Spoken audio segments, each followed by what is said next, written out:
Outkasts Podcast is a platform for us to simply express our thoughts, opinions, and experiences concerning our faith and events around the world. We're here for your entertainment, encouragement, and edification of the body. We're humans like yourself and are not the final authority of views expressed. Only the Most High Yah is. Feel free to agree, disagree, edify, question, and comment however you're led to in the comments. We are many members of one body under Messiah and look forward to communing as a family with mutual respect. Shalom and enjoy the pod. Kingdom Outkasts.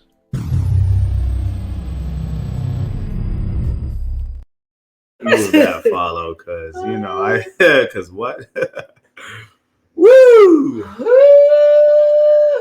And we can cut this as well. Okay. I know it's everyone knows. We recording. We live, baby. We live. It's raw. It's real. Yeah, for sure. Yeah, man. So Day in the A, a rainy day. all right. April 6th. Yeah, April 6th, what, 2025, right? We're in the Yeah. future. We're living in the future. I guess It's it depends 2030. on your calendar. Yeah. Depends on your calendar. Officially in the real Hebrew biblical New Year, Hallelujah. at least for our Yes. side of the world. Yes, In Africa, it's September. Yeah. Yeah, because that's when their spring starts. Yeah. So yeah, man. Happy New Year, you guys. I was actually just Happy thinking, like, in New our Year. community, we need someone who's like the designated calendar man. It's like a scroll. It'll never It's happen. like a political figure, like Yeah. a designated calendar man. I'm not gonna say it'll never It doesn't have to happen. be a man, I guess. Designated calendar person. I'm not gonna It say needs to be a it'll. group. I'm not gonna So say they it'll can never agree. happen, but that is probably the most complicated conversation in the whole Bible. I was thinking we could put you over that, you know? Talking about the sun, I the gave moon, up on the stars, calendar. the sky. I'm just celebrating Gave up on it. everybody's Yeah. dates. Like that's really it, bro. I Yeah, gave up. yeah. So when the Most High revealed that, then cool, man. So good. It's Yeah. been stressful, but what's been good with y'all, man? We have some news. We have an announcement here on the Podcast. Kingdom Outkasts Podcast. Episode 44. Episode 44. We got some news. I wish we could zoom in, but Elijah and I are engaged. Woo! Yeah. Because of me. No, I'm joking. No, but All praise to the Most All High. praise to the Most seriously, High. congratulations to them. Now Thank you I'm gonna very really much. be looking out for dogpiling on me. It And you was know, never a thing. I'm gonna make sure that no coup Actually, d'etat I'm happens going to on make taking sure. over the podcast. Taking over. No, I'm I'm joking. just hijacking it. Right. You are secure in your power structure. Don't be surprised when 6 months from now they come up with an Elijah and Deja podcast. You know, guys. And I'm nowhere to the be found. trust level is so low. And then Kingdom Outkasts Like fades out in the the background trust level slowly. is so low. If that's what you think, you know, share, you can be honest, open with us, and say, you know what, guys, No, I'm afraid. it's not what I think. It's Say I'm in fear. No. Say I'm I'm the- afraid that you guys are going to not love me anymore. I'm the type of person who thinks about all possibilities at all times, regardless of the character that I know about people. Because Okay. anything is always possible. Yeah, it just, that's true. you know. But Most High I'm willing, we continue forward because we have more to pod about now. We're entering new seasons. Mhm. All of us are going to be getting older, have more truth, more experience to share. I just feel like it would enrich the podcast. I just want y'all to know I'm joking for the most part. I'm very happy for them. Zoom in Okay, on my face. this is like a happy moment. Okay, cool. Joking, yeah. Yeah, Elijah called me when he was on the way from the proposal and everything, Yeah. and that was the way he told me about it was funny. I'm sure he said it in the most casual way. I've never heard anyone call another person on the phone.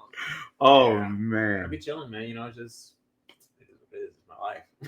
Yeah, this is my life. Right. Yeah. But So, yeah, so you're gonna see a lot more roughness, a lot less haircuts, a lot. Oh, yeah. You might see a little belly come. You know what I'm saying? No, I'm joking. Belly. He's gonna be running, still in the gym. You Still know, in the I think I gym. still gotta be together. You know, it's for myself. You know, I know Deja and I are locked in. You know, but I don't want to get fat. You know, I don't want to be back on a hospital bed. Or anything. Oh, Like, I yeah. want to be healthy. No, we don't want that. You know, I definitely want to save more money. So, Yeah, haircuts, yes. Deja will, continues to be doing my hair. Or, I need to get a retwist done for sure. And something probably done before Passover, but you it might do be a little retwist? too rough. No, not interlock though. You don't. No. Okay. Is got that it. how you want your hair? Nah, I have somebody. It's all good. Yeah, I wasn't gonna allow that anyway. So. Oh, you see that? Never mind. Okay. You know, money. Nah. Money talks. Heard. Never mind. Yeah. Well, see, as you can see, the dynamic is already changing, you I guys. never did your hair. Look at it, man. Let's talk about it. Oh man, but welcome to another episode. What we had 44. Episode 44. Yeah, Kingdom Outkasts Podcast. I have nothing interesting in life, you guys. It's just another week. I'm alive. I'm happy. So you know. You got some new jewelry. Is that a new necklace? Oh, it's a big deal. This is called a Leona, if I'm pronouncing it right. So you find this in what you can say non-canonical scripture. In the Book of Nations, when the tribe of Asher had to left, the Most High had some of the tribe leave Jerusalem. The Most High gave them a Leona, and a Leona was like a compass. But the compass would only work when there was shalom amongst the people. If there was arguing, contention, things like that, it wouldn't work and they'd be lost at sea or whatever. But when they repent or get back in line with the Most High, it would guide them. And it was like they would look through the Leona and they would, even see words or see messages that the Most High would give directly. So it's like a compass. Yeah, that's amazing. It's also brought up in the Book of Mormon as well, where some of the tribe of Ephraim or tribe of Manasseh, the Most High extended a Leona for them to find their way to the Americas. And so you find it in like two books. And so for me, it just represents trusting wherever the Most High is about to take you, like off of pure faith. Yeah. And I think we're living in a time where a lot of us feel that way. Some people are moving out the country. A lot of us are talking about exoduses and stuff like that. So just a reminder. That's deep. No, it is. That's really dope. That's interesting. Yeah. I like the part where you have to get along for this to work. Like, this literally only works if there's shalom. Yeah. Exactly, for sure. Tribe of Asher seafaring? Yeah, they're definitely seafarers. But I mean, all Israelites had knowledge of the sea, but you had certain tribes that were more knowledgeable of the seas. And so Asher was one of them. I think Issachar is another one, very seafaring. So I mean, yeah, it's just that's what it represents, trusting where the Most High is taking you. Yeah, that's good. I like it. I thought you were gonna say something related to when you said Leo. I was like, I know you don't have a crystal. Come on, I'm definitely not the zodiac. I mean, look, what I would buy ephod necklace. Ephod? Oh, that'd be tough. Ephod necklace with the Hebrew crystals. Yeah.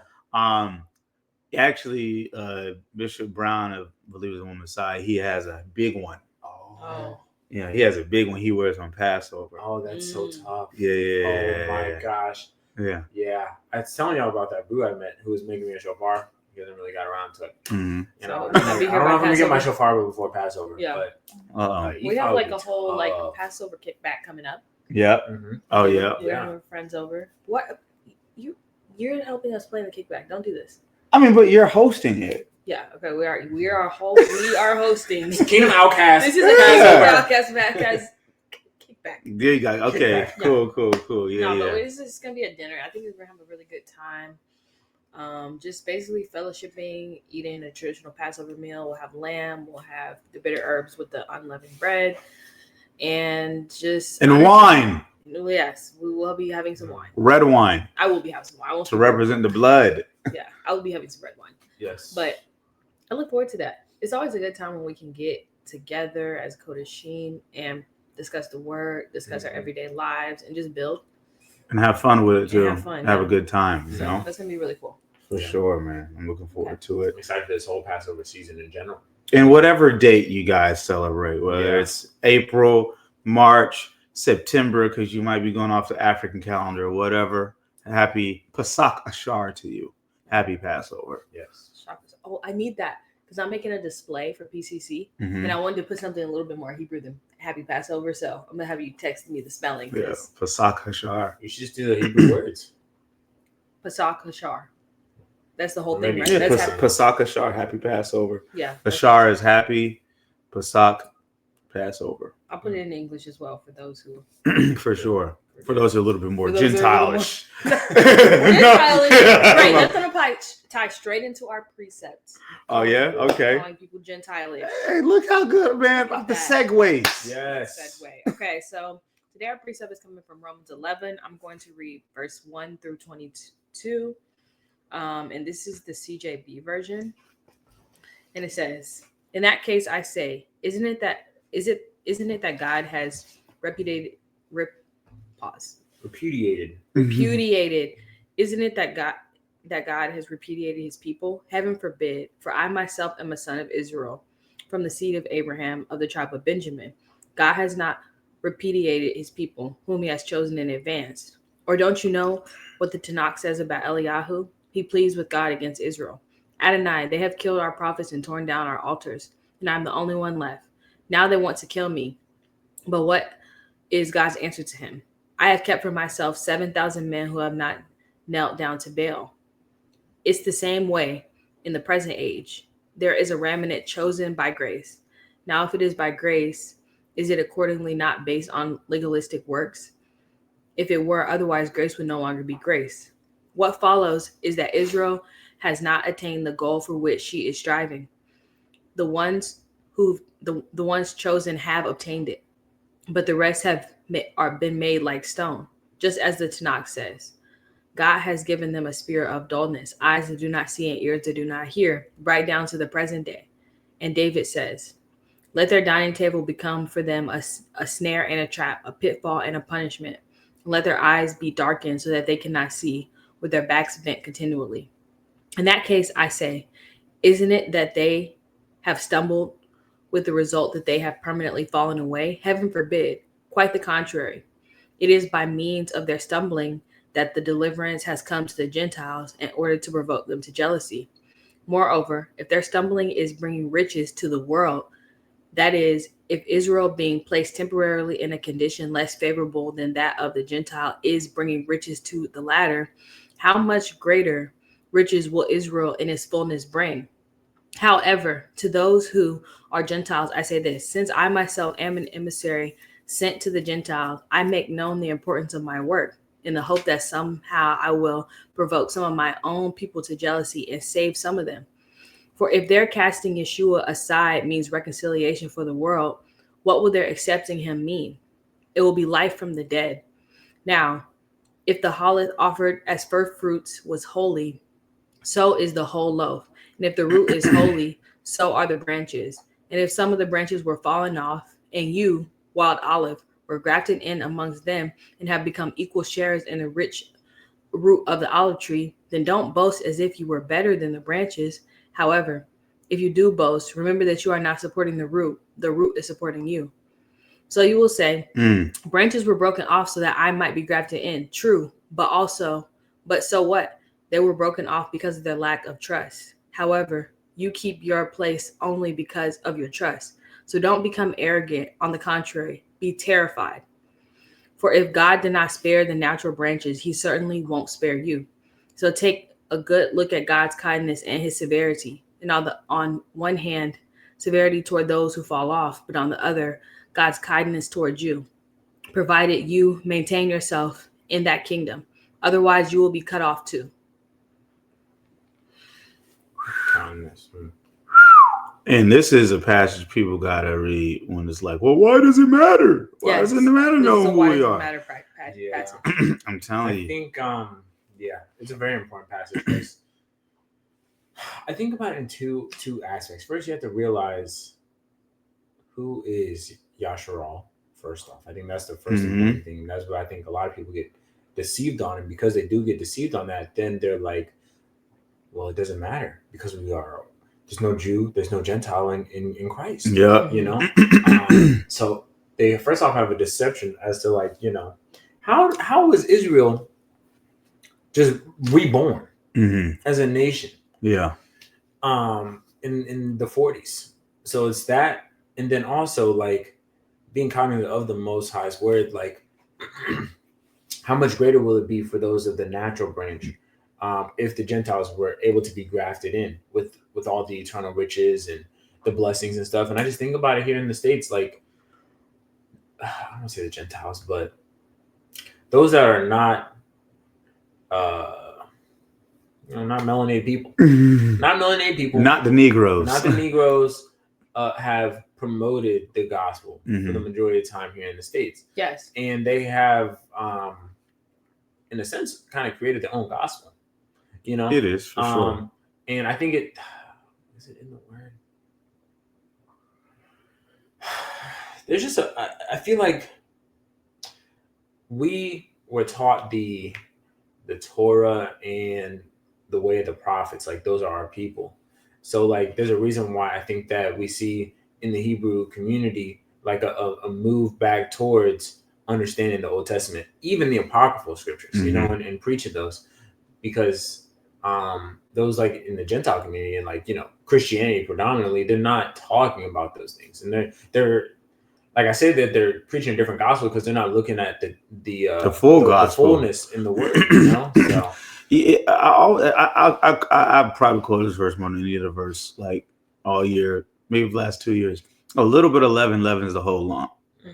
And if there's a little bit of lie or missing truth, missing out of it, the whole thing is a lie.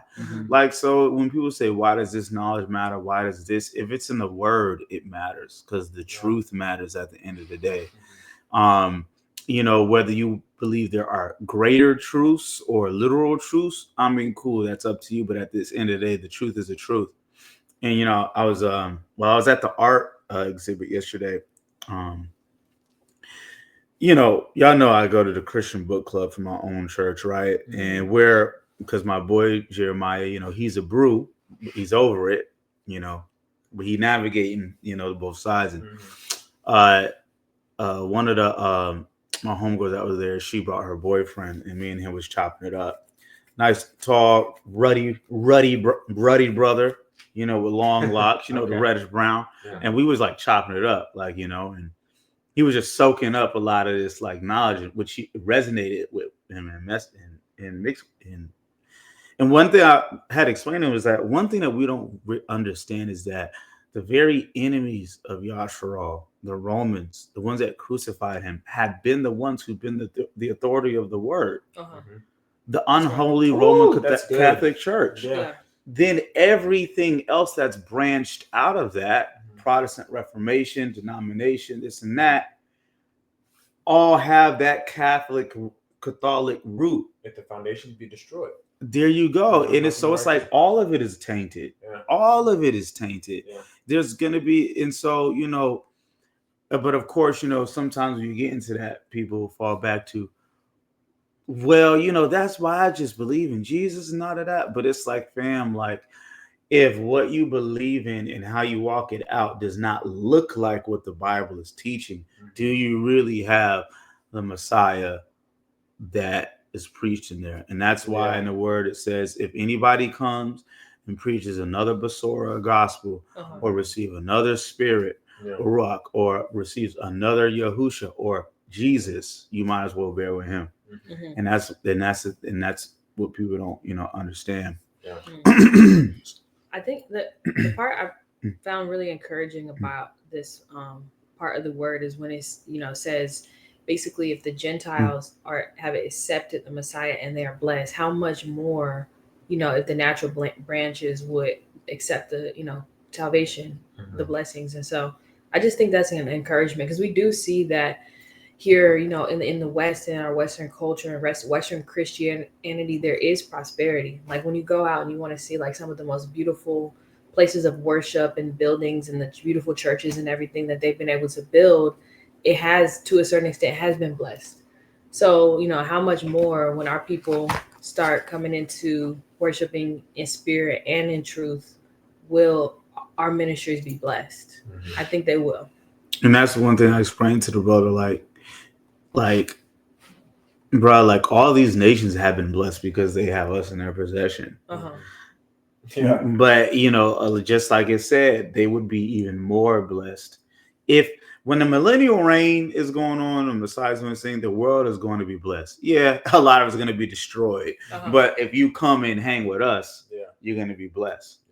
You know, and that's just that verse is just beautiful. There were some other notes I kind of want to take out of it, but I kind of forgot them. But I mean that, you know, it's beautiful. He has not cast away his people. Like they're right there in the New Testament. His people still matter to him. You know, this is Paul, right? The one who was sent to the Gentiles, right? I mean, saying this, you know, boasting against the natural branches, like, you know, and that also goes for us. I don't think we should boast, you know, against the Gentiles, right? But you know, there is, you know, boasting that's been going on all this time, you know, of the church and things, and it's just like, I mean, I think about even just the slavery and things like that, you know.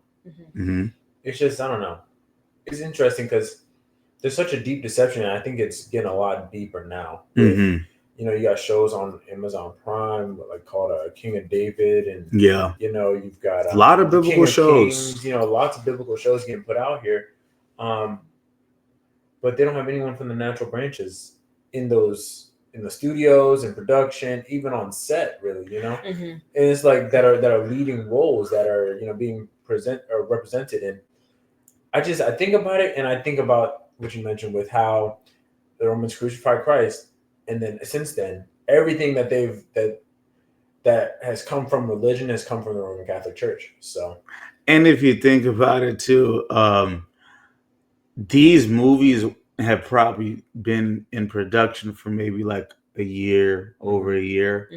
This is really all kind of following after the Kyrie Irving, you know, stuff. So it's kind of like we have to combat this information. Kyrie, Amadi Stoudemire, right?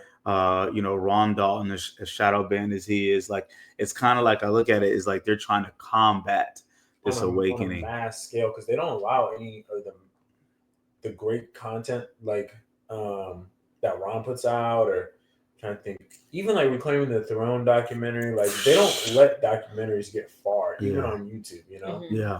They don't let them get out there. Yeah, Larry Johnson just posted something like yesterday, like you're posting all this, it's still disrespecting us, like all these videos. But yeah, you know, at the end of the day, man, it's happening. It's happening. You know what I'm saying? And it can't be stopped. You know. Our bones will wake up. For sure. So as far as, you know, natural branches, so it's going to be two words. The Hebrew. Right? Hebrew word. Okay. Nature. Now, it's, you know, it's Greek here, so we're going to use Greek and Hebrew. Okay.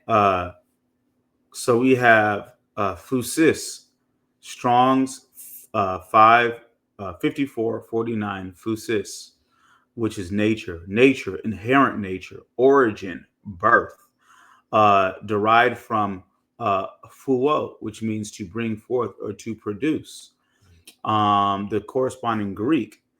While there is no direct Hebrew equivalent for phusis, very interesting. The concept of nature can be related to the terms like taba, meaning nature or essence, though its specific term is not used in the Hebrew Bible. Interesting that the Greek does not have a specific word for nature or natural. I had a joke, but it's petty. You can catch my drift. Yeah. The usage, the term phusis in the New Testament is used to denote the inherent nature or essence of something, often referring to the natural order or characteristics inherent in creation. It can describe the natural condition of humanity, the created world, or intrinsic qualities of beings. Cultural and historical background. The Greco-Roman world, phusis, was a philosophical term used to discuss the natural world and inherent qualities of things. It was often contrasted with nomos, law or custom, highlighting the difference between what is naturally occurring and what is socially constructed. In the biblical context, phusis is used to emphasize God's creation and the inherent qualities he's instilled instinctively, naturally, species, race, physically. These are NASB translations. And then branches. Strong's 2798. Klados. Klados. Masculine noun. Definition: branch or bow, meaning a young tender shoot, then a branch met of or descendants.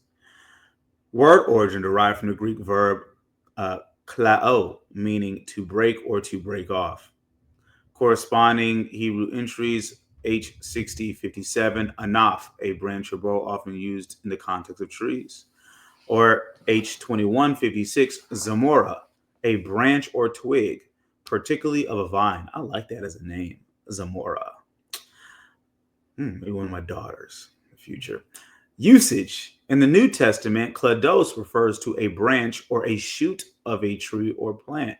It is often used metaphorically to describe relationships, growth, and spiritual truths, particularly in the context of Yeshua's teachings. I like that.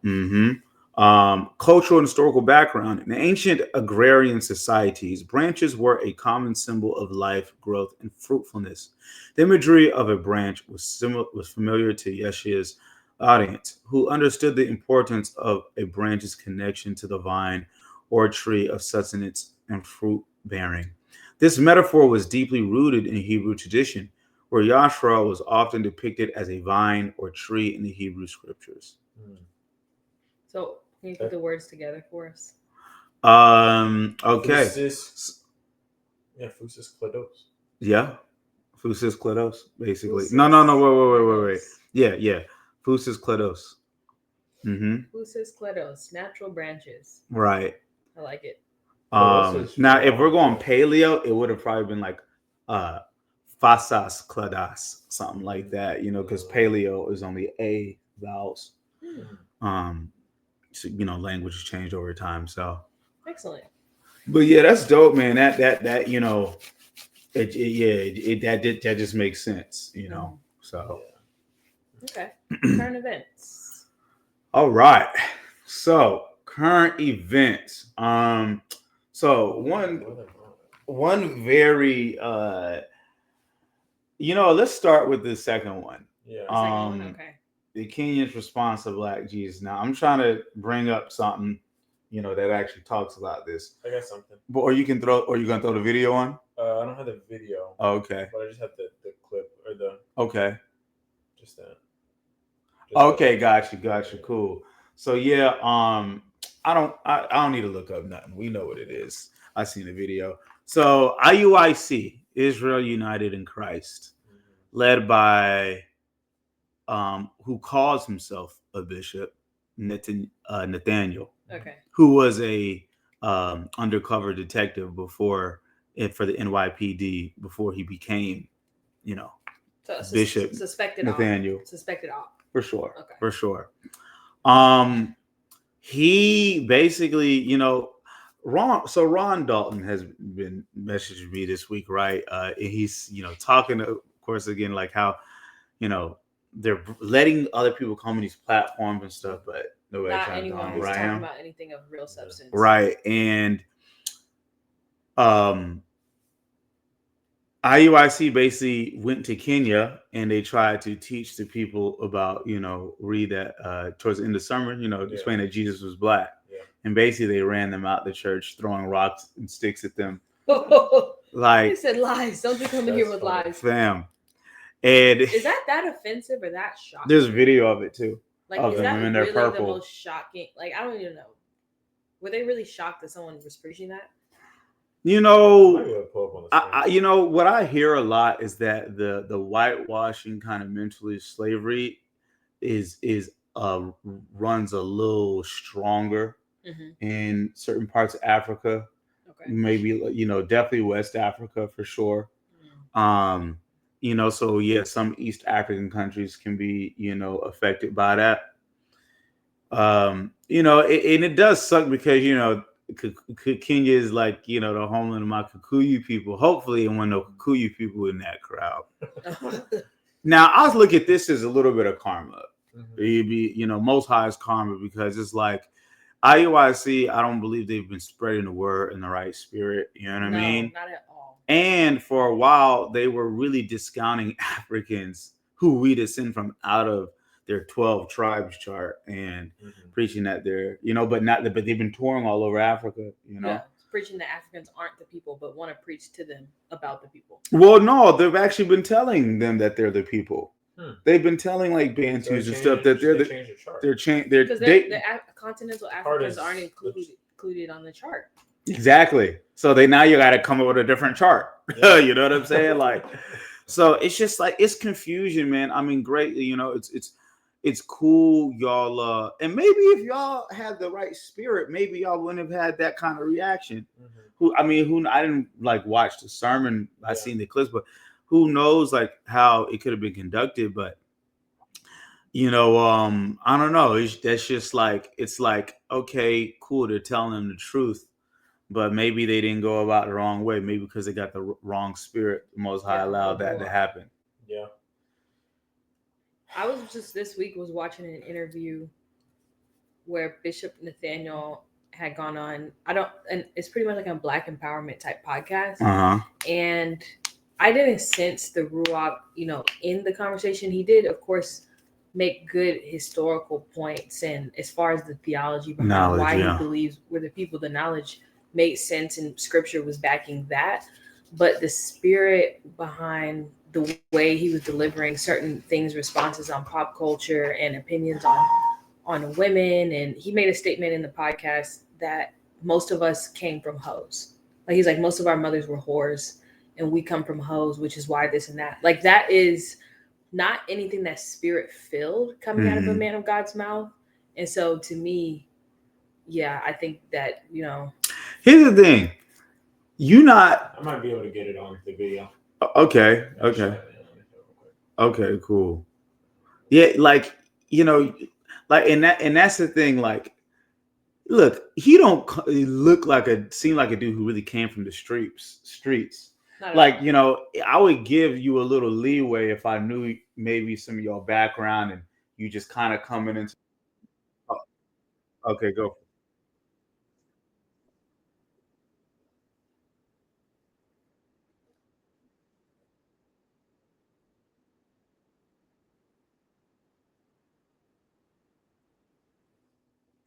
Yeah.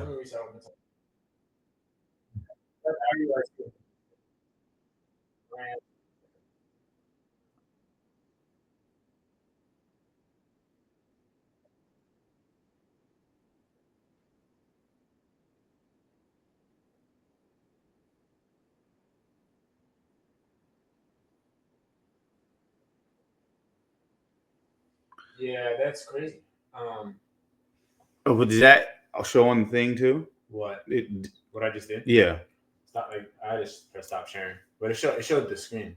Like on the video it'll show. Yeah. Okay, nice. Yeah. But you can. I mean, why you can tell people that you hate yourselves? Yeah, that's not spirit. That's not how you talk to people. I mean, here's the thing, right? Of course, you don't. That's like equal to say you gotta like learn how to love y'all yourself. I'm gonna and your black skin.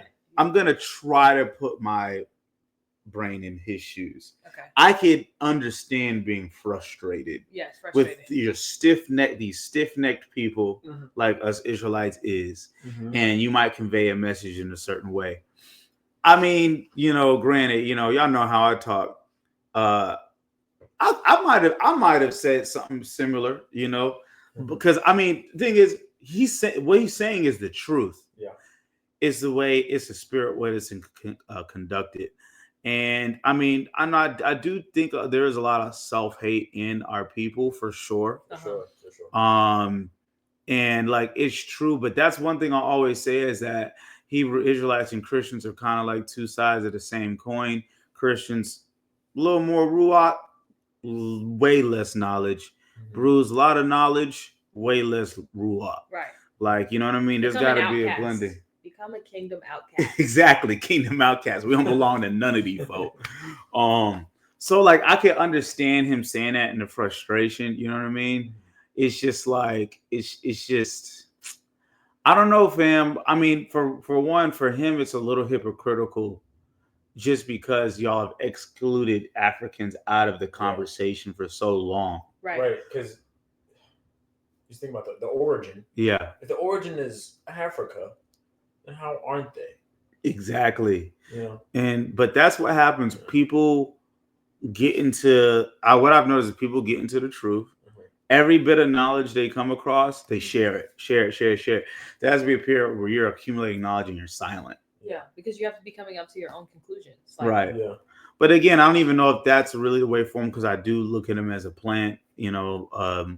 I do think he is controlled opposition. I thought that as well. After I watched the interview that I watched, I fully felt that way. I'm like, oh, they picked him to come because he was just going to be offensive and say disrespectful things about women, and there's going to be no ruach, there's no talk of salvation, sabotaging this movement. Yeah.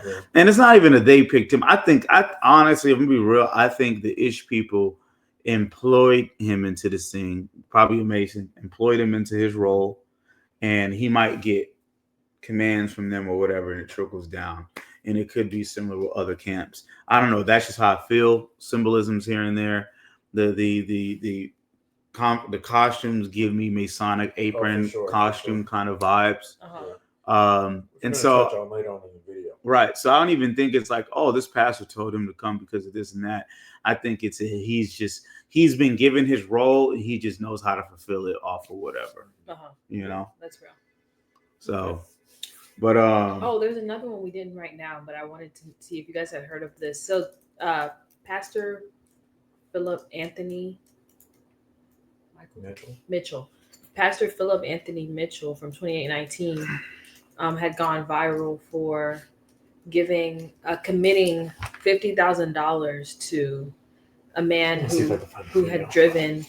He drove some odd number of hours, with his newborn child, just to move to Georgia with everything he had in his car, and came to the altar at service. And the film crew caught this moment where the man's coming to the altar, and basically, the pastor of 2819 commits $50,000 to him and tells him that he can come and work for the church, like right in the moment.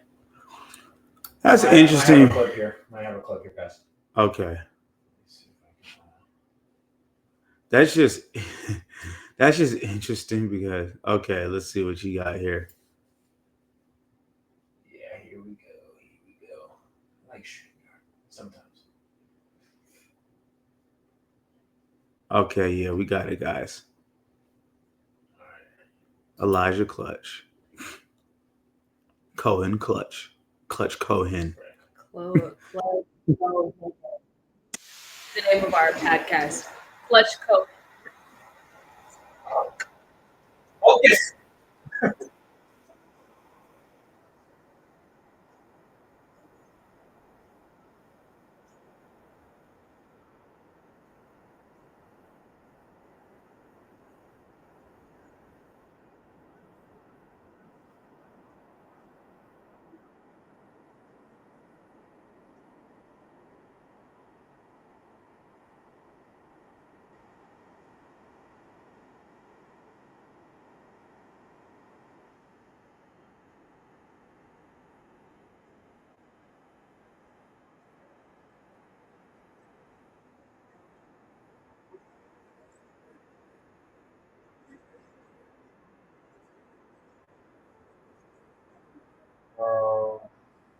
It's not the right one. It's not the full video, but yeah, no, we So what you said is that he sold everything he had to come. Moved here with all that he had in his car, 2 dogs and a baby from Canada, with no job, nothing, just like to attend 2819 church. Like he's felt that he needs to do this so he can go to that church. So so being a believer in one Messiah, I know there's people who's like travel like mad far, right, to come, and there's people who've done that for school Hebrew Church of Philadelphia, right? And it's definitely commendable when you really feel that somebody has an anointing on you. I can see how you make a drastic move, and I guess also depends on your living situation. If you're kind of desperate. And I think it's a cool story. But just a couple months ago, like you were crying, like you know what I'm saying? Ugly crying. Oh, right, ugly crying on video about how hurt y'all were for money and for a new building. Yes. Mm-hmm. How could you possibly be prepared to cut a check of $50,000 to one attendee after you were crying for everyone to donate to your church? Mm-hmm. That's like a misuse of people's funds. Like you pulled on heartstrings by crying. People gave, and then as soon as you felt emotional movement behind giving to someone, you just were quick to give money away. Mm-hmm. Yeah, like it's not to see what say we know what is going on in the background and to like judge the situation, but it's just kind of sketchy a little bit because it's like, okay, were y'all really that hurt for money? Right? Was that a play? Like, were y'all just super blessed? Maybe since then you have extra money. I don't know what it is, but it was just kind of like it. I don't know, like. I do think, hey, great for him. You know what I'm saying? I mean, the man is, blessed, and, I pray that he used the funds wisely and that, it grows. But I don't know, if I was a member of the church, right, I'd have mixed feelings about it. Like, okay, that's cool, blah, blah, blah. And some might look. I also feel like that should have been, it's just me personally. Yeah. I think that's a conversation that you have behind the scenes, like not while you're on the microphone, not like in front of everybody, cameras are going, like you give them away $50,000. Like, first off, like y'all just said, like a couple months ago we were begging for money, but now you're just giving it away. Mm-hmm. It just doesn't make sense. And I feel like that's, if you're going to do that, bless them in private. Yeah, what's the actual say? Like, he put his government out in secret. Some goons could have been waiting in that parking lot. Well, you know what I'm saying? Like, he gave his government out. Right. And then like you said about the word, where it's like, okay, well, you're going to get accolades from man, people are going to clap and say, oh, look, they gave it, but that's all. Yeah. And that's where in all, there you go. And that's the whole, your reward is the praise you got for social media. Yeah. Now you're not going to be rewarded by the Most High because you did it for the camera, for everybody to see, not for just that and upbuilding the kingdom. So, I mean, I don't know. I be having mixed feelings about it. I do a lot of charity in the background that people never hear. I posted maybe a video about other people like helping in and stuff like that, but people will never know how much I've done for people in the background because I know it's just for the Most High and for those people. Yeah. So it's just, I just feel just weird about people bringing out cameras when they're blessing, less fortunate people, unless you're really trying to get other people to chip in on blessing somebody else. Right. I don't see too much of the point, rather than people now saying, oh, this is a blessed man. Yeah. This is a blessed church. This and that. Like, that's just it. Right. Pretty sure it's Matthew 6 if you want to go read the scripture for yourself. But that's what your reward is. Them views, them likes. People are, oh, look at you giving, Mm-hmm. And like the most not gonna bless you. Encourage people to be on fire and desperate for a true relationship with the Most High and with Yeshua, which does not require going to a place where a person is. Like, when you start rewarding people for making crazy faith drives and selling their homes to come to your church, it doesn't make it about relationship anymore. Mm-hmm. Because can't you have that level of faith from wherever you're at? Like, if it's about the Most High. And now other people might be expecting similar if they try to follow that footprint. That was really popular with what's the pastor who Mike Todd. With Mike Todd. I even knew a couple of friends who drove to his church like hours and hours just to get baptized at his church by him. Like, you can literally go get baptized by a local pastor in a river, in a pond locally. Yeah. With the same, why are you driving across the country to be baptized by a pastor in a certain building in a church? Like, granted, we have leaders in our faith that we kind of like look up to, but man, I make it real. Yeah. But if there's one thing, look, Bishop Brown, believes in the Messiah. I got my own brain. Yeah. And I'm still going through Most High say to me, and I don't believe what you say until I actually go check it out. Me and Pastor Omar haven't had enough conversations for him to know I'm really like that. And Ron, I think Ron could sense that. You know what I'm saying? I don't want anybody to ever think I'm a fan. You know what I mean? Because nobody, for real, yo. We don't want. We know you're not a fan. No, for real though, because that's where pride and all that comes in. I don't like when people act like a fan of me. Yeah. Like, you know, I mean, I'm kind of got like a.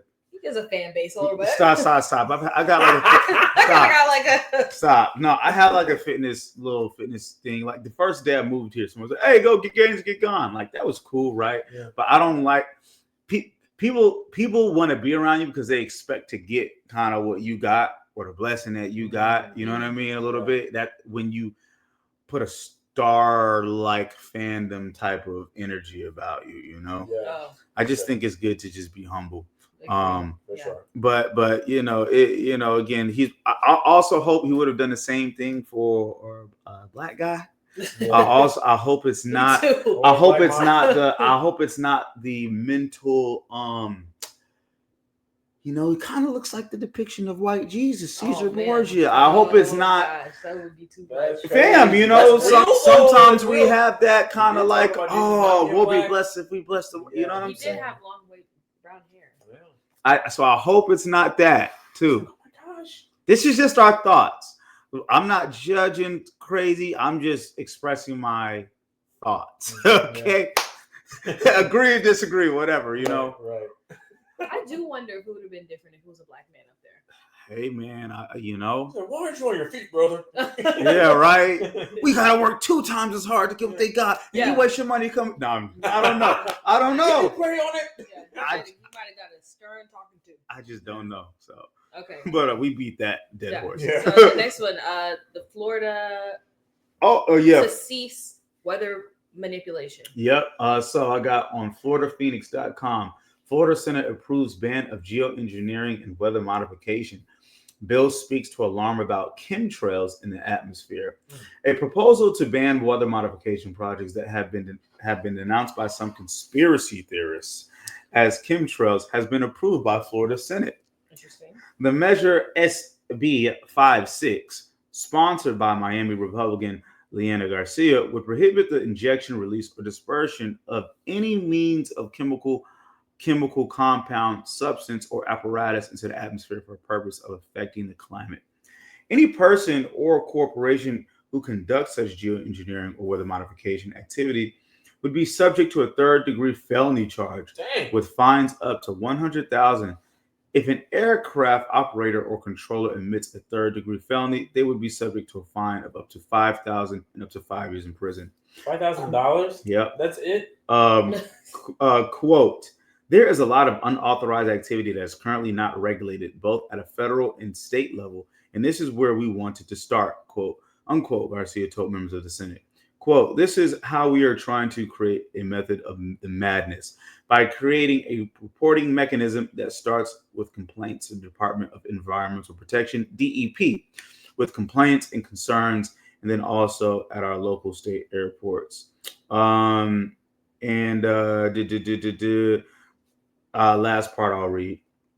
The quote, the previous administration sort of opened up that area of allowing, I would say, apprentices to a certain extent based on a lot of research that I'd seen, or just various companies, various corporations from across the world to come into our atmosphere and start experimenting with, whether it's rock weathering, whether it's solar radiation modification, whether it's cloud seeding, something as simple as spinning up a $30 balloon that you can buy on Amazon with specific chemicals so that you can alter the weather or solar radiation, she said. So they sound like they're taking it serious. Yeah. Mexico, did this a few years ago. This is a part where I can't just even formulate a full opinion. I got to sit back and wait. I got to wait for the Most High to confirm things. Mm-hmm. Okay. Y'all first, though. My thoughts on it is that it's like you're saying we're banning something without first admitting that it was going on. So you skipped the part where you admit that you were doing the thing that conspiracy theories. Oh, right. Then you go straight to apologizing and change behavior. No. Say that y'all were doing this and then tell us you'll stop doing it. Yeah. Right. How do you ban something that you never even admitted was going on? You know how many? Why'd you ban it? Why is it banned? Why'd you ban Was it harmed? Were people harmed? Yeah. You know how many times like I've tried to mention chemtrails to people, and I'd be like, "Yo, you don't ever like just drive and see the sky." Right. It's like, no. Yeah. I'm like, They look at the you road. don't, not even your peripheral. You don't see the sky like above you. They're like, no, just driving on the road. And I just keep thinking and I just think, fluoride face. Mm-hmm. Like, wow, how could you be Fluoride such face. a zombie Yeah. that you don't see No one's and wrong. notice? But that's the thing. The chemicals in those things calcify your pineal gland. You become dull, doused, spiritually dead, you know, a zombie. Like, yo, and I've actually had some information about chemtrails on my phone for some years now.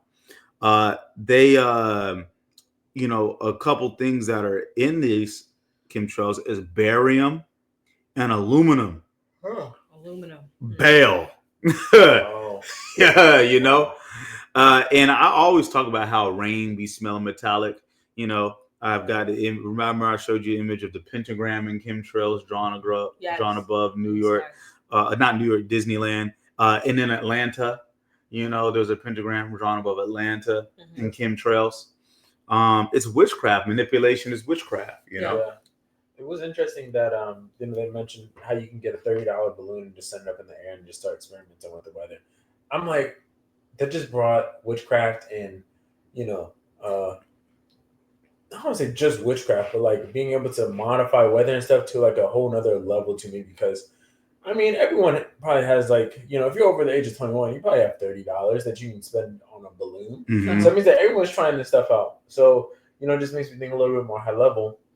Like when we were at this yard sale with getting this podcast equipment, the dude's like, "Oh, so what kind of content do you guys do?" I'm like, "Oh, we talk about faith, we talk about current events, conspiracy theories." They're like, "Oh, conspiracy theories." I was like, "You're like, yeah." And then he the first thing he mentioned is chemtrails. He's like, "Yeah, of course. People just don't get it, like the chemtrails and how they're affecting our foods and stuff." I'm like, "Yeah, bro, it's really deep." And I had mentioned to him how, in right after JFK was assassinated, how the term conspiracy theory was promoted because it went against basically what the powers that be were saying is the mainstream thought. So, I literally have a CIA document for that too. Yeah. You probably had it for years, and now you can just... It's like 2 years. 2 years. Now everyone else is trying to see. We're just finally catching up. Yeah. They have mentioned that documentary I sent y'all about the conspiracy theory thing, but it's just like these things are like, people are like, nah, they wouldn't do that to us. Like they are actively trying to off us, whether it's in the foods, whether it's in the air, whether it's in the water. Like they're literally, and I think it's all part of the whole system, the healthcare system, the insurance system, the banking system, and the credit card system. They're all working together to What's the guy's name? RFK. They've been talking when Trump was running and kept talking about getting water out of fluoride, and so they're talking about getting all this stuff out of food and chemicals. Like they're saying it. You know what I mean?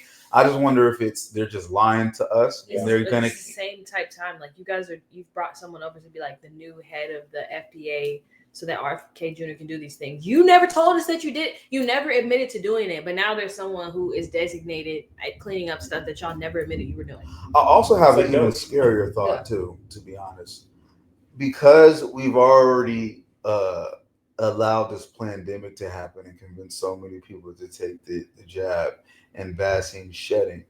We have enough people tainted or whatever for whatever cataclysmic offing event we have. I hope not. But no. One factual thing doctors keep talking about is that there's nanoparticles in people's body, and there's these long tube-like structures being constructed in people's body who've taken the jab. Right? They find them in dead people's. You can literally go to a cemetery right now and find Bluetooth numbers emitting from the graves. Ew. Yeah. And I've actually tested like that with like in public, like seeing like, oh shoot, like certain people are emitting Bluetooth like numbers. I've gone to Marietta Square. This is like during like 2022. You were doing some real hands-on research. You fam, because like Bluetooth numbers, what do you mean? So you Like when can you're trying to so connect to something? there's a way you get there's a factory setting you set on your phone where Oh. there's different kind of Bluetooth codes your Bluetooth can search for, Okay. and there's a specific type of Bluetooth number that's emitted from Humans. these vaccines. Oh, the vaccines. Yeah, Oh, the interesting. people who've got it. And so my thought is, are they actually going for it and taking all the stuff out because they've already fulfilled their agenda of tainting enough people for whatever depopulation event or whatever? Like, we don't need to poison y'all no more because we poisoned enough, and we're just waiting for this date to come for us to push the button. That's one of the things with that we heard during the pandemic. Herd immunity. We must reach herd immunity. Like we have to Yes. get 7 out of 10 people vaccinated. Like, and that's interesting because I get it from like a scientific perspective, but now I get it from like we're trying to off people type of perspective. Like, and Bill Gates, if we do really good, yeah, if we do really good, we can get down to 7%. Keep it from 9 billion and keep it this kind of 8 billion. This kind of leads into our main topic. As we're talking about the plagues of Egypt, what's going on modern day. Our main topic is, of course, about Passover because we're in Passover season, but the final plague that the Most High sent onto Egypt was the Passover. So I guess our conversation is about the plagues of Egypt and in modern day. Like, are we seeing modern day sorts of plagues happening here in the West into modern day Egypt? And I think that the pandemic and even the manipulation of weather and things like that, that's evidence of a plague, you know? So, I mean, what do you guys think?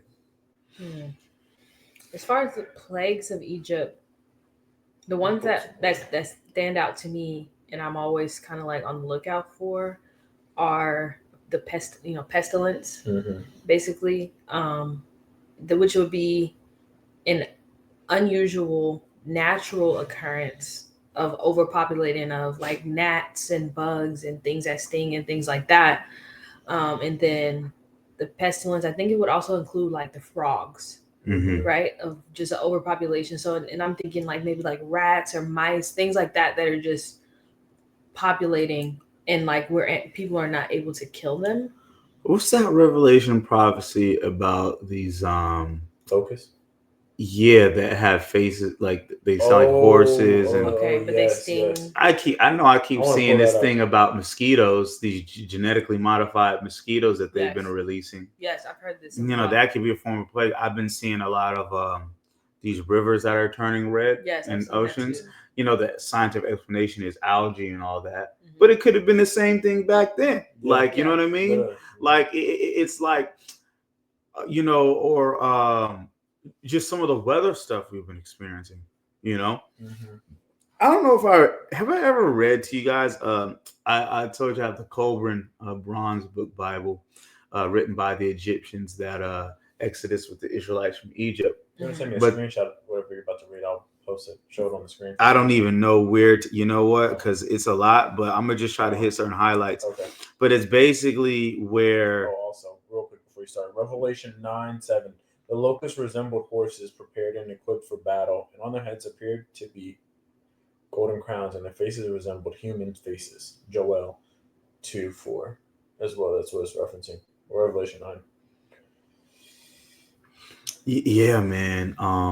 With weather, stuff happening, like, we might see some real little plagues. I definitely feel like we're seeing things in Revelation more so, not necessarily a carbon copy of plagues in Egypt. Because we don't necessarily have deities set up over everything, like out in the forefront, like Egyptians had. Like each of the plagues of Egypt were about shaming one of the gods of Egypt. Like there was there was a god of the river, or a god of snakes, or a god of the bugs, or god of so every plague wasn't just a plague, but it was also a plague that was targeted at one of the Egyptian gods. Yes, to say like, where are your gods now? To shame, to shame their God. god. Do you think we have them set up now? Huh? Or are they just not? You're just saying they're not at the forefront. Yeah, like we could all name them. I mean, look, we got Avengers and movies and DC Comics. I mean, you got Mammon with the economy. I mean, you've got. I mean, I was trying to think of like how to think about the space guy. Well, like Elon and Tesla and stuff like that. Right. I mean, the thing is, I think we're in an age now where they're trying to move to the government as God. Mm-hmm. You know what I mean? The Luciferian doctrine. Yeah. You know, and so I think that's the difference a little bit. Yeah. But I gotta skim this a little bit, so y'all take it away before I The ultimate plague would have been the death, the number of the large number of death and death of children and things of that nature. Mm-hmm. Is that something we're seeing? I don't want to say that's something that we're seeing, but possibly we could. Mm-hmm. I mean, even in regards to this jab that people took.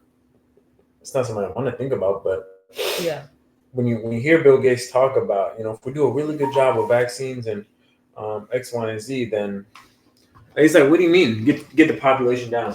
Oh, you're actually trying to hurt people, So I think about that, and I mean, I don't necessarily think that this could be like associated with the plague, but I think about.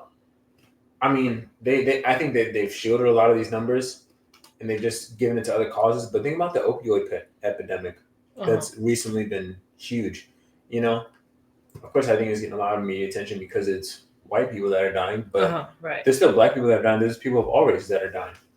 So it's like, just makes you think. I don't want to say we're not seeing mass casualty sorts of events, but y'all haven't really been privy too much to this second sun that sometimes appears in the sky. There's been a lot of videos of it that have started even back in 2020, but sometimes people will see almost like there's like a second luminary in the sky, like a second sun.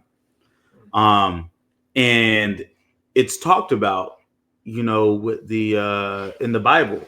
Mm-hmm. It was called Olam. In the Egyptians, they called it the destroyer. But it was like this celestial thing that the Most High used, in the times of the plagues. But I'm gonna read a little bit. From this, what you just sent me. I sent you 2 screenshots, and so you guys, what I'm presenting here I'm saying a second. What I'm presenting here is the Egyptians themselves wrote about the time of the plagues from their perspective. Okay, a lot of us know of the Exodus from the Hebraic perspective. But let's read about what the Egyptians, right? Yeah, can you gibber jabber a little bit more? Yeah, so share pertinent information. Right. So, okay. I got the first one pulled up. So I'm gonna read some of the first one. Okay. Right. So I'm gonna go to the bigger part of the third highlight. Okay, the third highlight, the bigger highlight. It says 110 generations shall pass into the west. Just remember how I believe America is Egypt. That's another conversation. This is the Egyptians writing, by the way.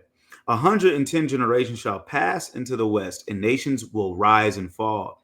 Men will fly in the air as birds and swim in the seas as fish. I'm going to start from here. Thus, so this is Man 3:7.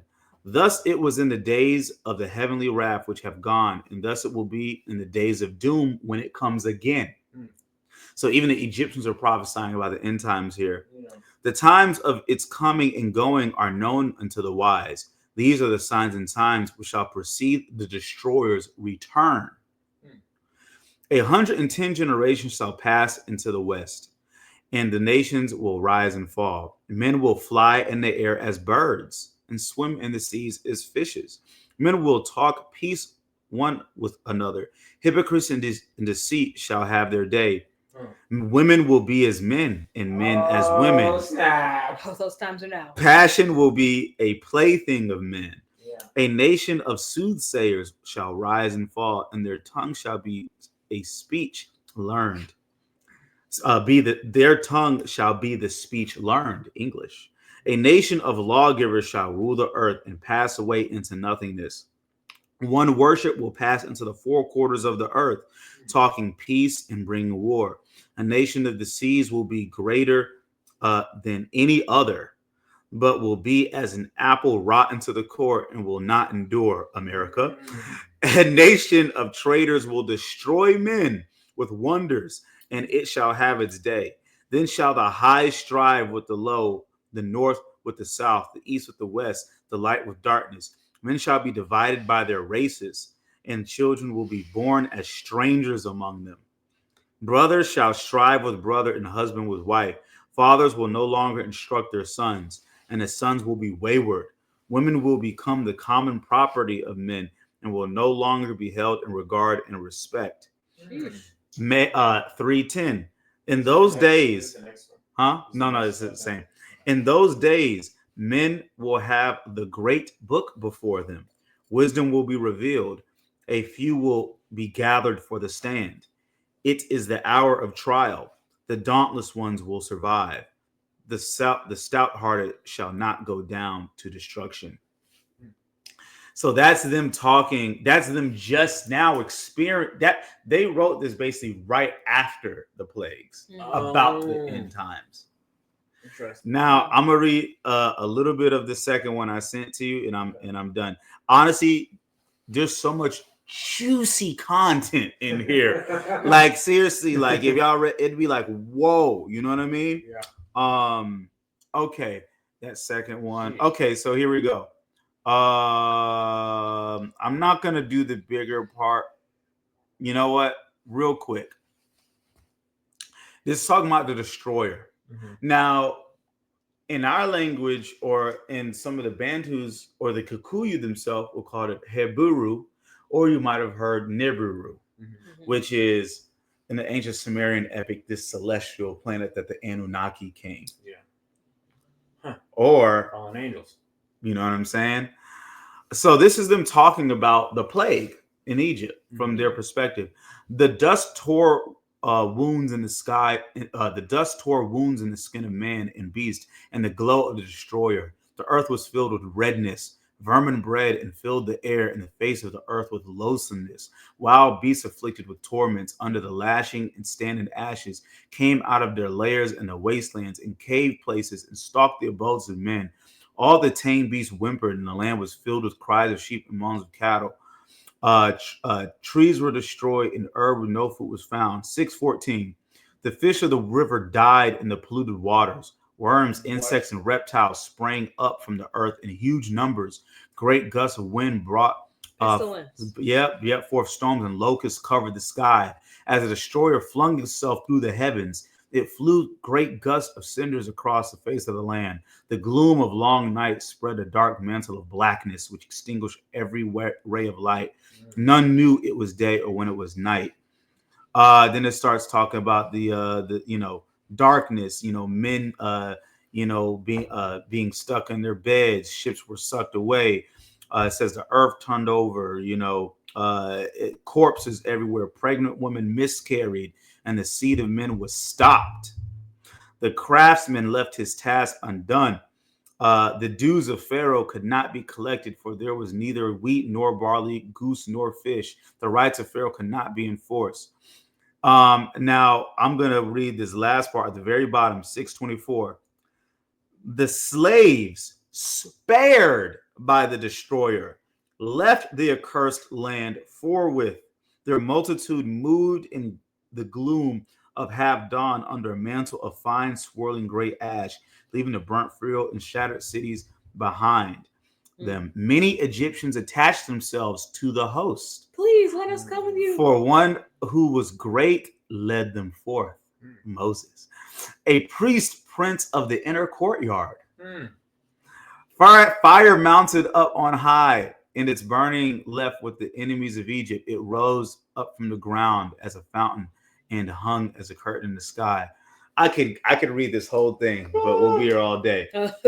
And it's just some details from the Egyptians' perspective. Yeah, that you can see they're talking about the slaves that left. Yeah, but Egypt was basically left decimated. Yeah, slaves left unharmed, done with. So I think that in the future, When it comes to our second Exodus and how that's going to look, I do think that same covering is going to be over us as what was experienced in the Passover. Mhm. But we don't need, lamb's blood on our doorposts. We don't need these things in our physically on your brain or physically on your hand. We know that the word is, the ruach, the word having been in our minds, the ruach being in our spirit, and our works of our hands is what's going to cover us in trying times.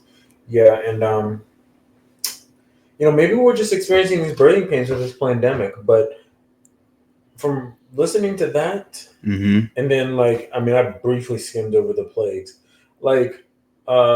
in Exodus, I don't think we're seeing any plagues. We would be certain. We would be there's one there's one that I keep hearing: miscarriages and stillbirths.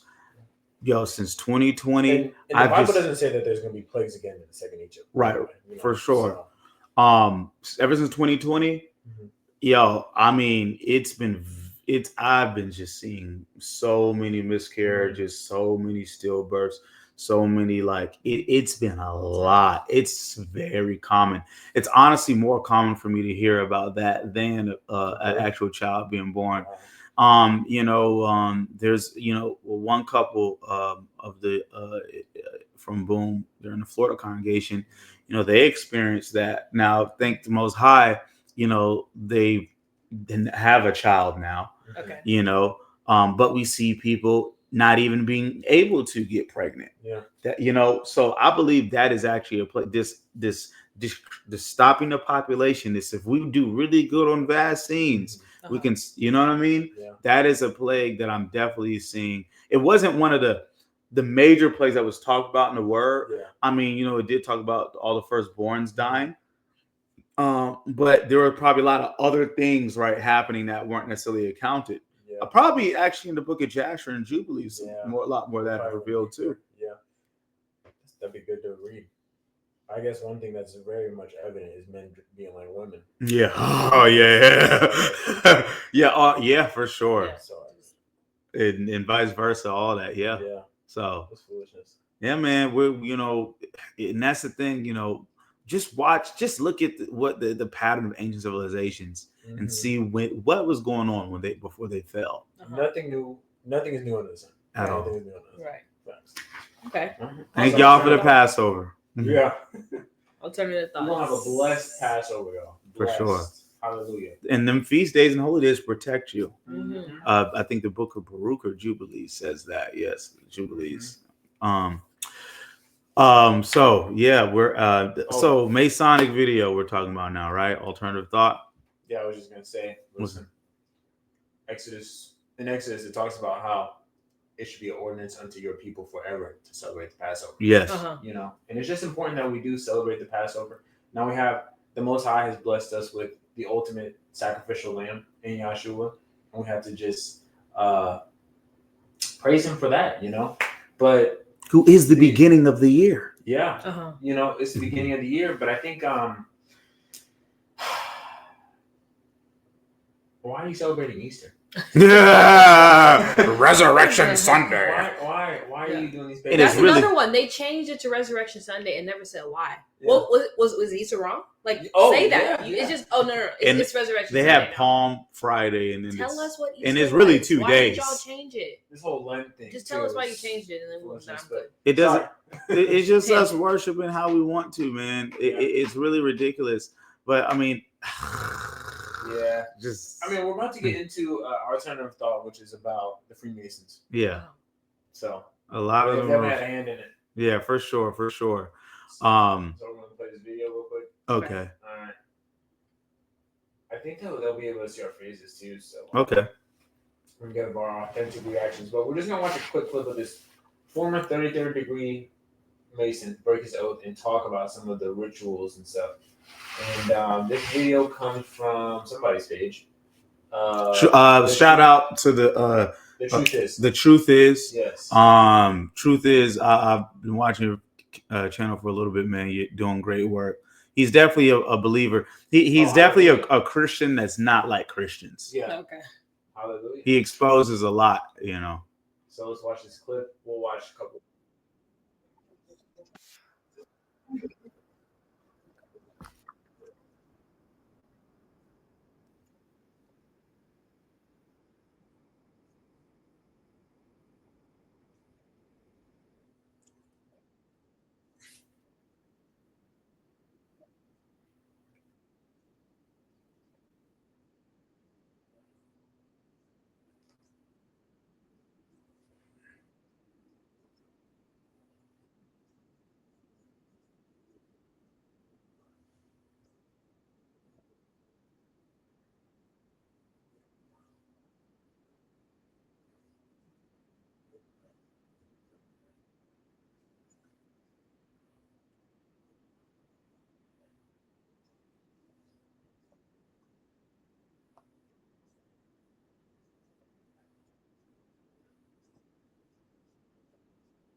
What the frick? It's okay. It's okay. We're not ad free.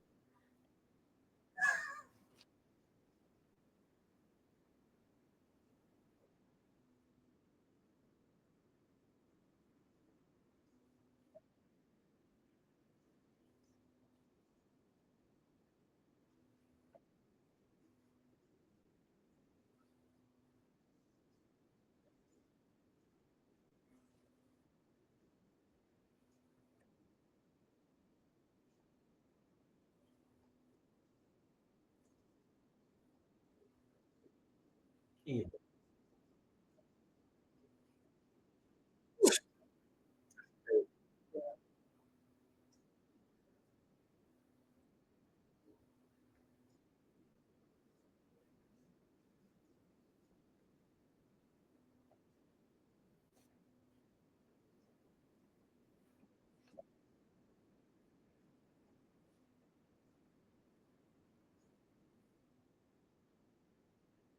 Wow.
Oh, you good? Yeah, let's talk about that part right there. Pause it. Yeah. So just that. Can they see us now? Yeah. Okay. They've been able to. Right. Like we're just a small screen right now. So yeah, react to just that part, and then we'll talk about the royal secret. Yeah, it kind of. I mean, we touched on it earlier, but how, if you want to get higher in the Roman Catholic Church, you have to study the occult. Why? We should be studying the Bible if you're supposed to be promoting biblical values, but you're not. So that's one thing. And it just makes a lot more sense as to like my thinking as to the Pope being part of false prophet, the beast religion, and like what's prophesied in Revelation in the Antichrist system. So yeah, that's my initial thoughts. Yeah, my thoughts are similar. That Jesus has been being accused of the same thing since the time that he walked the earth. Yeah. So at the time, the understanding was, oh, well, he's able to do these things because he must bow to Baal. But in his response, how can Baal cast out Baal? Yeah. Like, how can a demon cast another demon? It can't. So that's like already we're seeing the deception and the understanding of the way that they believe the hierarchy works. Yeah. So there's people who believe that. That's already been debunked. How can a demon cast out a demon? So you guys are saying that, you know, these people are putting our Messiah in with their religion, but somehow he's light. Like, how can that really work? It's borderline blasphemy to be calling the Messiah a witch. Like I do believe in some of other scripture I've read that he did travel and learn things here and there, right? But you know, the problem is that what this is teaching is seek the power before you seek Yah. And that was the problem with even the fallen angels, teaching people knowledge that they weren't ready for because they didn't even have a relationship with the Father. That's why the Father only relayed certain knowledge to the Melchizedek or the priest or certain people that he wanted to work through, because they had the relationship first. Then everything else is added to you. They're trying to get the additions and skip the relationship. It's really like a work-based doctrine, and it's work. And in Freemasonry, it's work in witchcraft to salvation. You know what I'm saying? And that's just the thing about it. Do you know the times? Do you kind of remember what it was when it talked about the demole? Let's see, because there's actually a picture of it.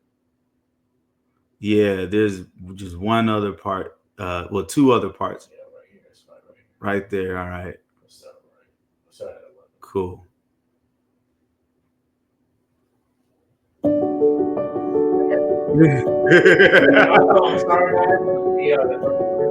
Was not first degree member, and then later on I went through some exams and studies, and I became a warlock, which was a second degree member of the Church of Satan.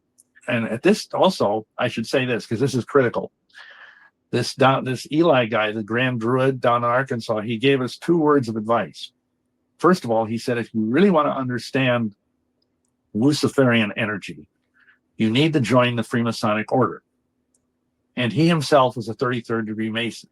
He showed me his little certificate he got. He also told me that if you ever felt like we were in deep spiritual trouble, that I should join the Mormon Church. Because it was a church that had been started by witches, for witches, that we could hang out in and pretend to be nice. You know, that, you know, the image of the Mormon Church. They're straight, nice, wonderful, all-American people with happy families. As you heard for yourself, Bill tells the story of how he got involved with witchcraft. One of the most important things he mentioned here was when he said he was told when he was a witch that many people need to hear this. The magic called white magic, propaganda put out by instilled this in the minds of so many people since they were children, telling people that there are 2 sides of magic, while the truth is all of the magic, all forms of magic. Bill also explains how he was told that if he wanted to understand Luciferianism, he should become a Freemason. He spoke about a that were known to utilize holly trees to make holly. He spoke about this in this part of the interview. He also spoke about selling his soul, which he explains exactly how he did it in this part. When I was into Satanism, we understood and were taught that Satan draws energy from. You just gotta do a little more pre-planning. Yeah, man. But you know, it just to say, you know, we don't have to play it. But 2 other points I want to talk about is what was talked about is that there's actually Masonic organizations for kids. And and that's what the Harry Potter movie is actually based off of, is these Masonic organizations you can start as a kid, which warms you up into actual Masonry. Yeah, which is crazy because I was like, it makes a lot of sense that they do have them. Of course, they're not promoted, but I'm sure it's probably only, you know, Mason's kids in there. But, you know, you have like the Kappa League, you have Alpha, I don't want to say Esquires, but like Alphas, like all of the D9 organizations have many branches for little kids to just join. Indoctrination forever. Yes, they do. And so, I mean, the word does say raise up a child, you know, in the way that they should go and that they wouldn't depart from it. So they would steal that concept. This is the concept. In the last part, he explained something called the royal secret, which is the rarest piece of knowledge known in Masonry. But the royal secret, or the greatest secret in Masonry, is the way to live forever is to SA children. That's the deep secret. The fountain of youth is in the SA of children. Wow. That's sick. So dark. Yeah. And this explains why the trafficking industry has been the biggest industry in the world since the beginning of time.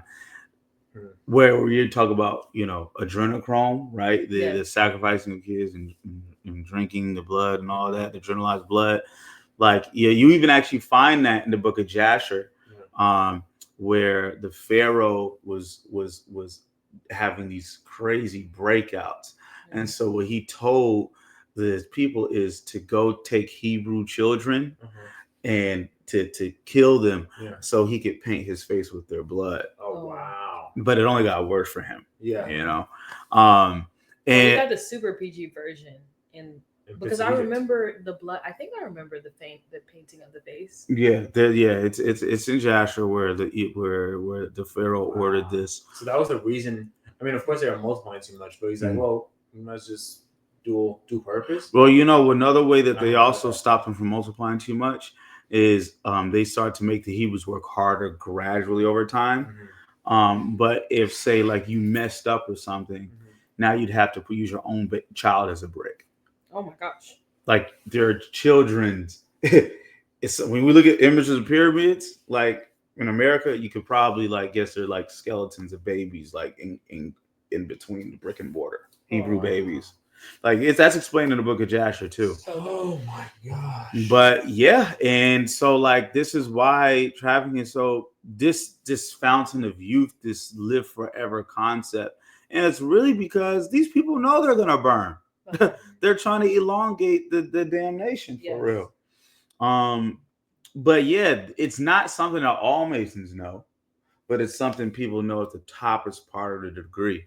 Yeah. And it's just like, fam, this is why I just think every believer doesn't have to know this knowledge, but it's good to know this stuff just so you know how to combat, what to pray against. We talked about prayer, warrior, intercession. Yeah. You can't pray for what you don't know. Right. That's real. You know what I'm saying? That's very real. My people perish for a lack of knowledge. Yeah. It's just like, bruh. Even I think about people that are in these organizations that are just low level, that they think about it's so innocent. We're doing great community deeds, but then you got guys like him who was in his late 20s and 30s, and I think now he's given over his life to Yahshua, and believing the Most High. But you got people that are actively wanting to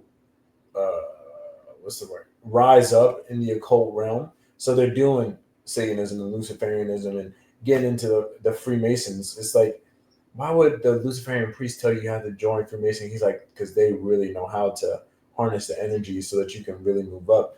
And it's wicked when you look at the root of it, of course, but also what they have to do. And people don't realize that they just think it's so nice. Even with the freaking who are they? The Shriners. That's a Masonic order as well. But Shriners? The Shriners are the ones with those goofy hats. Oh. And they of course the only time you see them is on with cancer children, on the commercials. So they promote this facade of benevolence, but they're really behind the scenes witchcraft. Yeah. Another thing he mentions in there is that to move up in rank in certain ways, it requires you to be gang R-worded by people higher in the organization than you. Wow. Mostly old men, for real. Sick. This is and think about it. These are things that we hear about in Hollywood all the time. Yes. Yeah. And then in the video, I think he mentioned how Hollywood stems from the Druids. Or the Druids used to basically do something with the holly tree. That's how they kind of got their power. And then Hollywood literally is. Yeah, that's where the holly tree came from. Yeah. What's his name? Terrence Howard from Empire. He was on PBD. Yeah. just dropped the video where he was talking about how so many men have just gave away their manhood to get to certain. He said if you he mentioned the Diddy parties and all that, and you know how he kind of like stayed away from that stuff. And I ain't gonna lie, like before I saw that interview, I used to think, man, the kind of way he thinks and his kind of softer tone, I wouldn't be surprised if he's been through that. Yeah. But because he spoke about it so confidently and he's kind of so different, I could believe maybe like he didn't partake in some things, right? Yeah. But yeah, man, you know, it's just like, it's sad because it's a real sellout society, and people really do feel like to get where you need to go, you gotta give a little bit of yourself. And it's just like, no, man, like it feels good to be able to look at yourself in the mirror and think that. I mean, it's hard enough to look at your mirror sometimes if you struggle with your own sin, but you actually compromising yourself, like in just all type of ways to move up. It's for their God, which is why it's like, in order for us to become closer to our God, we have to continually grow in our righteousness and in our time with Him. And the ultimate goal and the gift is first salvation. After that, then it's abundance on earth. All the things that they actually want, but this is the way that they get what they want from their God. Yeah, I think the Most High also, like, I mean, being followers of the way, I've realized delayed gratification is huge. Like in comparison to like worldliness and having, like, the Most High does promise us abundance, but it's not gonna be like that. You know what I mean? So first off, having delayed gratification in your walk, just be like, okay, like, you know what? I prayed on it. I'm gonna keep praying on it, but I know the Most High is going to, if I delight in Yah, He's going to give me the desires of my heart. So like, just focus on the Most High. Seek ye first the kingdom of God and His righteousness, and all those things will be added unto you. Yeah, you know. So that's just you know, I don't think what other people or people think about when they are like in desire of these things. They're just like, frick, I gotta have it in the next 6 months. All right, what I gotta do? Yeah, okay? Yeah. All right, booty. Well, you're getting torn up. Yeah. Now you got that money, but now it's hard to sit on the toilet. Now you walking around with your look like a duck. It's just like compromising yourself. It's just, I've heard enough. Financial news. Take it away. Well, guys, we've got President Trump this past week. He announced tariffs, and what we've got here is Donald J. Trump declares a national emergency to increase our competitive edge, protect our sovereignty, and strengthen our national and economic security. So essentially what happened was, you know, they announced reciprocal tariffs on various countries. And also, if anyone buys oil from Venezuela, they get a crazy tariff or something. Like, it's just insane. And, you know, this is what's going on in the news. And what we see, some of the effects already, is that the markets have been eggs liquidated. Like straight red everywhere. You know? There's blood in the streets is what they're saying. Blood on Robin Hood, all red. Yeah, for real. So that's kind of what's going on, and I personally don't like. I think that is like I think that is more of a. I'm looking at it from a different perspective of like, of course these are tariffs, but this is controlled demolition that they're actually doing because, I mean, like, tariffs aren't really going to change much. Like, they are going to change things, but I don't. They want for companies to come back to the United States, especially American companies. Okay, great. We think that that's going to change anything. It's only going to make inflation worse. It's only going to make the cost of goods worse. Like, people don't realize, and what I want for our viewers to realize is that, like, these tariffs that happen, okay, boom, they happen. Let's say companies stay overseas. Now it's going to cost more for them to be overseas to send their goods to the United States for us to consume. So what's going to happen? The costs are going to increase. If the companies stay overseas. It affects everybody. It affects everybody. Now, let's say, okay, Trump's plan wins, or his methodology wins of, all right, so let's have these tariffs, but let's have people think about America first. And this is what his voter base loves. Oh, we're gonna oh, this is just going to be so great for the economy if we have everything be made in America. No, that's not how economics works. Like some things are better made in countries where it's cheaper to create them and then get shipped over here. So let's say that a company does move back to the United States. First off, you just don't build a manufacturing plant in a day. You know, it takes, we'll say 18 months or so to get created. And then the company just invested all this money in a location. You don't think that their costs are going to go up and their prices are going to go up, and then those prices are going to get left onto the consumer? Like that's just, it's the effect. So as I would think about both of those, scenarios for a company, regardless, it's just controlled demolition for the United States economy. Yeah, no, most definitely, man. We're about to see automobiles, go up a lot. We already see eggs, gas, has been inching back up again. It's just like a lot of inflation that's on the way.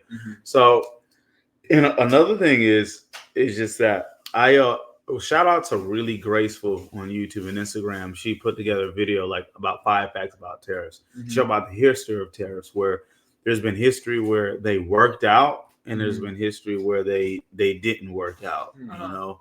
The way this is being done now, though, well, as Elijah said, it's controlled demolition. It's not going to be good for us in the long run. And granted, like my main issue is the mindset of us versus everybody else. How do you expect to flourish as a country if you're trying to just be better than everyone? If it's not about, hey, let's work together, you know what I'm saying? But again, like it says, controlled demolition, and just like the 1890 book that came out, Barron Trump's Underground Adventure, The Last President, in 1890 by 33rd degree Freemason Lockhart. This kid had the goal of becoming the last president of the United States to destroy the Republic. And I feel like we're seeing that same thing right now, coming for the deep state, blah, blah, blah. So you don't even think this is a strategic thing? You think this is meant to be detrimental? Oh, this was written over 100 years ago. Look up Barron Trump's Underground Adventure, The Last President. You're talking about the tariffs. Yeah, as far as the tariffs. Oh, yeah. You could look at it as like, okay, well, based on his explanation of why he's doing it and bringing things in-house and for us to be more sovereign, makes sense. But it's just that in order for us to reap the benefit of that, it could take another 20 years. Right. Granted, we're not talking about, we got to think about war. I mean, granted, this is just all this is rising tensions. Hey, guess what? I saw an article that said something about is Russia like the only country that we haven't really put tariffs on, I believe, or something like that. It's like, it's just kind of like, hey, in the book, the boy when he finds a time machine and travels to the future, he lands in Russia. Oh, wow. Barron Trump.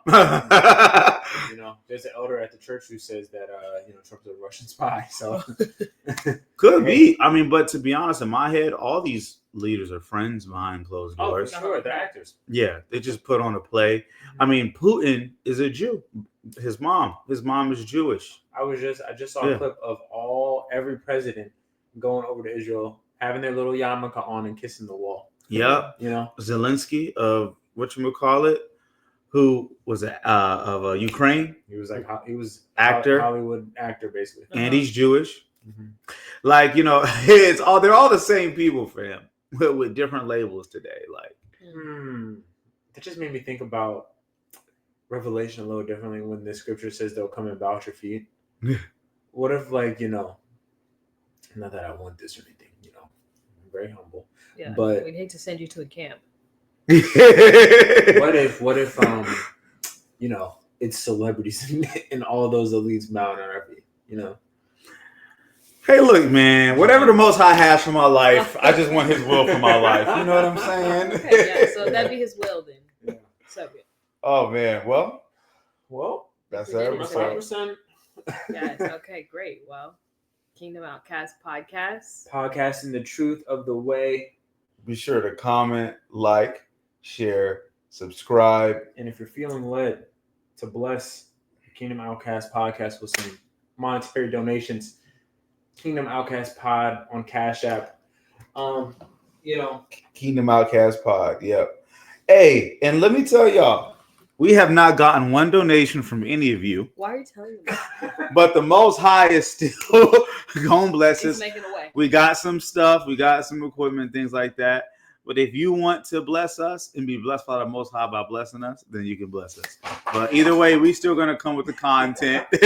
We still gonna, talk the truth. You know what I'm saying, and spread this love. Either way, so it is what it is. We do greatly appreciate y'all for tuning in to this episode. Hope y'all found something beneficial for your perspective, as well as just realize that Yahshua is the way, the truth, and the life. Hallelujah. Yep. He's the way to Yah. And enjoy your Passovers if you're celebrating this week. Yes. Be safe. Shalom. Shalom.